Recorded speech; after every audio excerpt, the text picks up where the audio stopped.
ముమ్మడివరంలో కోడికత్తి శ్రీను ఇంటికి మాజీ DG AB Venkateswararao వెళ్లారు. అక్కడ మీడియాతో మాట్లాడిన ఆయన శ్రీను కేసు విషయంలో జరిగింది ఒకటైతే అతనిపై నమోదు చేసిన కేసు మరొకటని అన్నారు. ఈ కేసులో నిజంగా శ్రీను దోషి అయితే అతనికి పడే శిక్ష ఇప్పటికే అతను అనుభవించాడని చెప్పారు. 6 ఏళ్లుగా కేసు ముందుకు సాగకుండా అడుగడుగున అడ్డంకులు సృష్టిస్తున్నారని మండిపడ్డారు.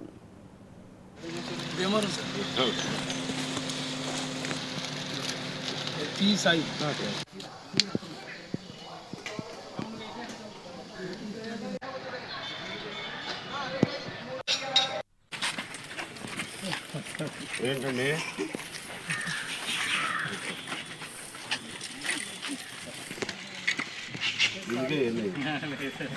పర్వాలేదు గవర్నమెంట్ ఇవ్వాలి అంతే కదా. బాబాయ్ గారు ఎలా ఉన్నారు?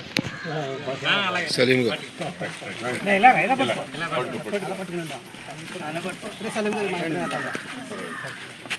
ముందు సార్కి ఏంటి సార్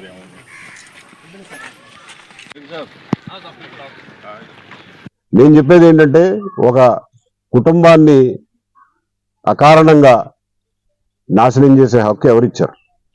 నా దగ్గర డబ్బులు ఉన్నాయి, లాయర్లు పెట్టి కేసు ముందుకు వెళ్లకుండా అడ్డుకోగలవు అన్న ఒకే ఒక కారణం తప్పించి ఈ కేసు విచారణ ఆపడానికి ఇంకే కారణాలు లేవు.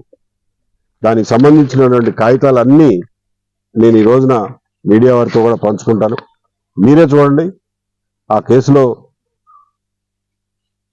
ఏముందో ఏమి లేదో, ఎన్ని అబద్ధాలు చెప్పారో, ఎన్ని అబద్ధాలు రాశారో, ఇవన్నీ కూడా మళ్ళీ మీరు ఈ కాగితాలు చూసిన తర్వాత మీరు అడిగే ప్రశ్నలకు సమాధానాల ద్వారా అది ఎక్స్ప్లెయిన్ చేయడానికి ట్రై చేస్తాను. నేను ఈ రోజున వచ్చింది ఎందుకంటే, ముఖ్యంగా జగన్మోహన్ రెడ్డి గారి బాధితుల్లో